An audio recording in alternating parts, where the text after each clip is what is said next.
मसीह समाज के लोगों ने धर्मांतरण के विरुद्ध लगाए गए कानून का विरोध किया है। सूरजपुर में नवरात्रि पर एक ही परिवार ने घर वापसी की है तो आईपीएल से पहले सट्टेबाजों को रायपुर पुलिस ने साफ शब्दों में सचेत कर दिया है।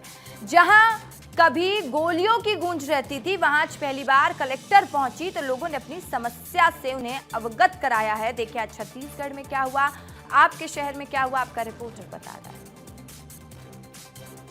धर्म स्वतंत्र विधेयक को लेकर मसीह समाज लामबंद हो गया है। आज तूता धरना स्थल पर बड़ी संख्या पे मसीह समाज के लोग पूरे प्रदेश भर से इकट्ठा हुए, जहां उन्होंने इस काले कानून को वापस लेने की बात कही है। साथ ही साथ सरकार से ये मांग भी की है कि ये कानून जो है वापस लिया जाए। छत्तीसगढ़ में धर्म स्वातंत्र्य विधेयक के विरोध में मसीही समाज का प्रदर्शन तेज हो गया है। राजधानी रायपुर के तूता धरना स्थल पर हजारों की संख्या में प्रदर्शनकारी जुटे और विधेयक को वापस लेने की मांग की। प्रदर्शनकारियों का कहना है कि ये विधेयक धार्मिक स्वतंत्रता में हस्तक्षेप करता है, जो संविधान के तहत अधिकारों के खिलाफ है। मसीही समाज के प्रतिनिधियों ने कहा कि सभी धर्मों को समान सुरक्षा और सम्मान मिलना चाहिए और किसी भी प्रकार का कानून धार्मिक आजादी को सीमित नहीं करना चाहिए। आंदोलनकारियों ने चेतावनी दी है कि यदि उनकी मांगे नहीं मानी गई तो आगे प्रदर्शन और भी तेज किया जाएगा। वहीं प्रदर्शन में शामिल भारी भीड़ को देखते हुए प्रशासन ने सुरक्षा के पुख्ता इंतजाम किए थे।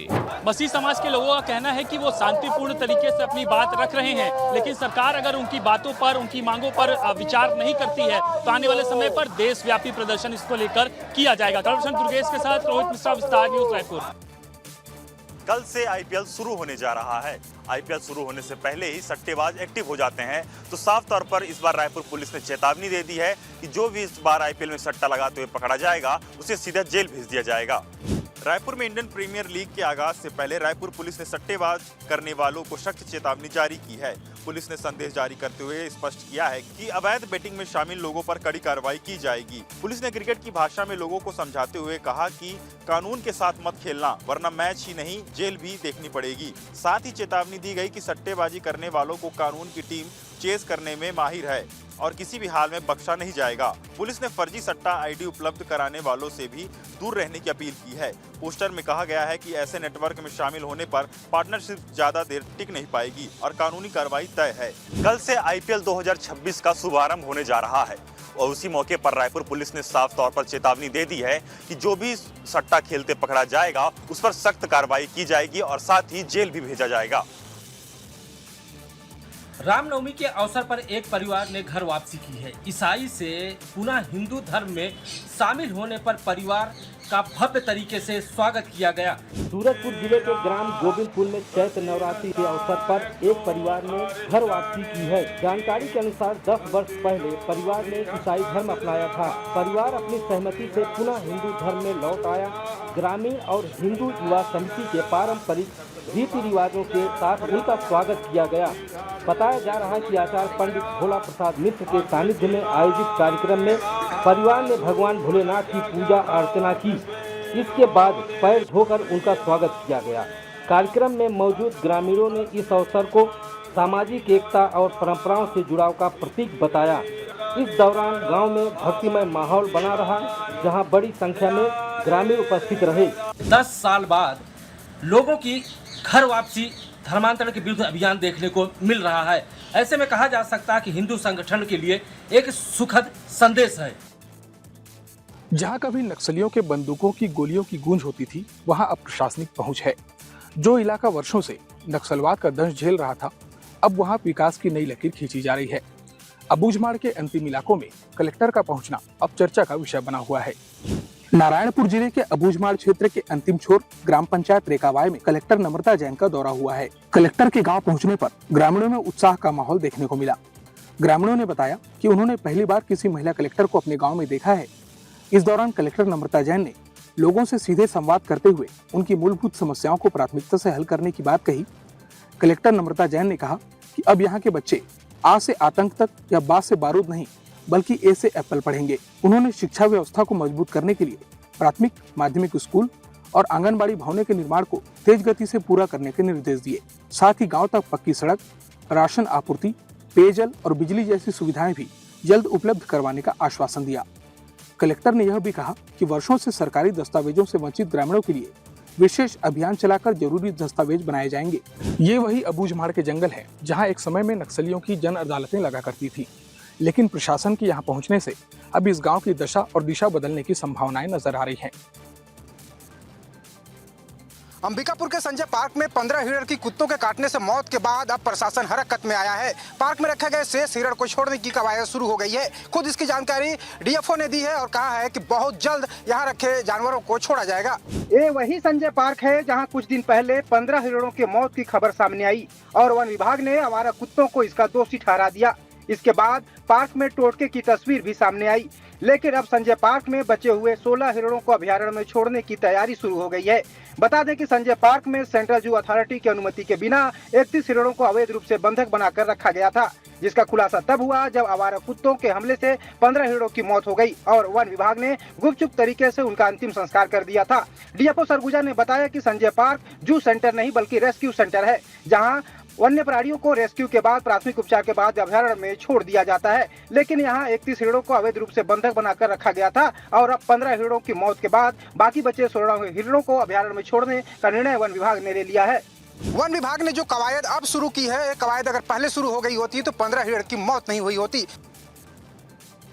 छत्तीसगढ़ के कोंडागांव जिले में एक ऐसी शादी सामने आई है जिसकी चर्चा पूरे प्रदेश में हो रही है, जहां एक युवक ने एक नहीं बल्कि 2 युवतियों के साथ एक ही मंडप में 7 फेरे लिए हैं। कोंडागांव जिले के फरसगांव ब्लॉक के बैलगांव में एक अनोखी शादी ने सभी का ध्यान खींच लिया है, जहां एक युवक ने 2 युवतियों के साथ पारंपरिक रीति रिवाजों के अनुसार विवाह किया है। इस शादी का निमंत्रण भी चर्चा का विषय बना हुआ है, जिसमें दूल्हे के साथ दोनों दुल्हनों के नाम साफ साफ छपे हैं। वायरल वीडियो में देखा जा सकता है कि दूल्हा दोनों दुल्हनों का हाथ थामकर अग्नि के चारों फेरे ले रहा है। तीनों ने शादी की सभी रस्में एक साथ निभाई है। शादी में गांव के लोग भी शामिल हुए हैं और जमकर जश्न मनाया है। दूल्हा अपने दोस्तों और ग्रामीणों के साथ नाचते गाते नजर आ रहा है। इस अनोखी शादी के वीडियो अब सोशल मीडिया पर तेजी से वायरल हो रहे हैं और लोग इसे तरह तरह की प्रतिक्रिया दे। फिलहाल यहाँ शादी इलाके में चर्चा का विषय बनी हुई है। एक शादी ने पूरे प्रदेश में चर्चा छेड़ दी है। लोग सोशल मीडिया पर इसे लेकर अलग अलग राय दे रहे हैं। शक्ति जिले में अवैध उत्खनन और परिवहन जोरों से जारी है। आपको बता दें, खमरिया और छीता पंडरिया क्षेत्र में डोलोमाइट का बिना रॉयल्टी पर्ची के जोरों से परिवहन किया जा रहा है, लेकिन जो प्रशासनिक तंत्र है वो खामोश बैठा है। शक्ति जिले के खमरिया और छीता पांडरिया में डोलोमाइट पत्थर का अवैध परिवहन लगातार जारी है। आरोप है कि खदानों से बिना रॉयल्टी दिए ही पत्थर निकाला जा रहा है। नियमों को दरकिनार कर हाईवा के जरिए बड़ी मात्रा में डोलोमाइट पत्थर स्थानीय क्रेशर तक पहुंचाया जा रहा है। यह पूरा खेल लंबे समय से चल रहा है, लेकिन जिम्मेदार अधिकारी अब तक बेखबर बने हुए हैं। स्थानीय क्रेशर में इन पत्थरों की खपत हो रही है, जिससे शासन को राजस्व का सीधा नुकसान पहुंच रहा है। प्रशासन ने स्पष्ट किया है कि दोषियों के खिलाफ सख्त कार्रवाई की जाएगी।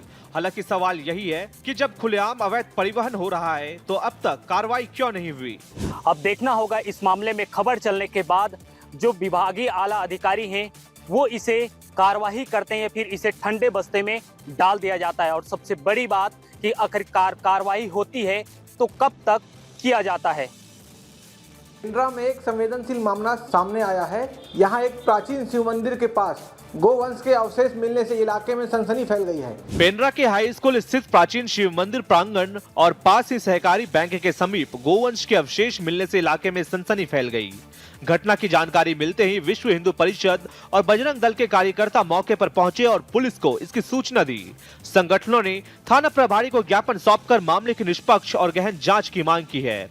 साथ ही यह स्पष्ट करने की बात कही है कि यह मामला हत्या का है या किसी अन्य कारण से जुड़ा हुआ है। स्थानीय नागरिकों ने इस घटना की निंदा करते हुए इसे सामाजिक सौहार्द को प्रभावित करने वाला बताया है।